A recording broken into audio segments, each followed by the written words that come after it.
Greetings, friends. I am Vitaly Portnikov. Macron's ultimatum. French President Emmanuel Macron has threatened China with the introduction of tariffs on Chinese industrial products. He noted that Europe has found itself at the epicenter of events, calling this a question of life and death for European industry. The President of France emphasized that if China does not make concessions that alter its protectionist course, France, and all other European nations, will be forced to resort to measures that resemble those of the Americans. The context of the visit. Macron made this harsh statement just days after his return from Beijing and his negotiations with the chairman of the People's Republic of China, Xi Jinping. Judging by the tone of the French president's remarks, it is obvious that he secured no concessions from China's leader. And naturally, this applies not only to economic issues, but to political ones as well. The link to Ukraine, as is well known, Emmanuel Macron intended to discuss the Russo-Ukrainian war with Chairman Xi, specifically China's support for Russia, support that makes the continuation of this war possible for an indefinite period. Obviously, had the chairman of the PRC shown readiness to pressure Moscow and reduce economic support for Russia, it might have prompted Emmanuel Macron to speak more cautiously regarding Franco-Chinese economic relations. Xi Jinping's calculus, however. Xi Jinping has just as little reason to withdraw support for Russia. He may perceive the war with the West as a crucial factor in the weakening of both the United States and the European Union. Nor does he need to make concessions to Europe. As a genuine economic war begins between Xi Jinping's China and Trump's America, Europe becomes perhaps the most vital market for Beijing in the coming years, a market where Chinese products will not face the restrictions already being introduced in the United States. Economic war. In this scenario, the situation truly could turn into a question of life and death for European industry. It is clear that the People's Republic of China has no intention of abandoning its protectionist policies, or, in essence, its state capitalism.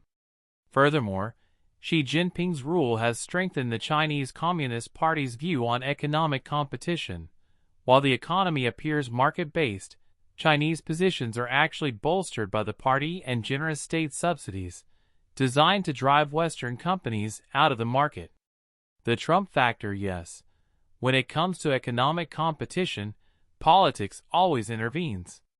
U.S. President Donald Trump was evidently forced to agree to an economic truce with China, realizing that Beijing's refusal to sell rare earth metals or purchase soy from American farmers could lead to catastrophic results for the Republican Party in the 2026 midterms and accelerate Trump's own downfall. Macron's failed strategy. Macron had a different political rationale. He was counting on European political autonomy in its relationship with China. He hoped European nations could forge their own path with Beijing against the backdrop of the economic confrontation between China and the United States. An essential part of this autonomy would have been Xi's willingness to negotiate an end to the Russo-Ukrainian war. The Golden Horde model, but evidently, Xi Jinping has no special interest in separating Western states. For him, the US and EU are natural adversaries, and their weakening is the goal. Xi calculates that the Russia-Ukraine war will weaken the West. This creates a model resembling the Chinese Empire and the Golden Horde. Historically, the empire ruled in Asia, while the Golden Horde managed Eastern Europe. In this modern scenario, the new Golden Horde, the Russian Federation, would desire its influence to extend at least to Paris, or ideally to Lisbon. The threat to Europe. The Russo-Ukrainian war acts as a crucial instrument for weakening Europe and enhancing the potential for such a geopolitical revenge by Russia, possibly through the rise of ultra-right and ultra-left politicians whom Russia and China intend to bring to power in European countries in the coming years. Critique of U.S. leadership.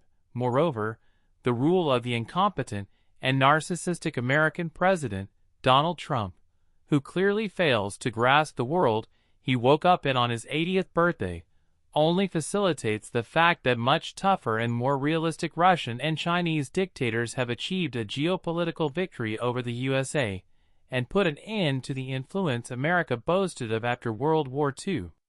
As we can see, Trump's own concepts of American influence practically align perfectly with the long-term economic and political interests of Russia and China. If America surrenders without a fight, what can Emmanuel Macron possibly change here? Outro. Thank you, friends. Stay tuned to this channel, subscribe to my social networks, and my channels on Patreon and Buy Me a Coffee. Peace to you.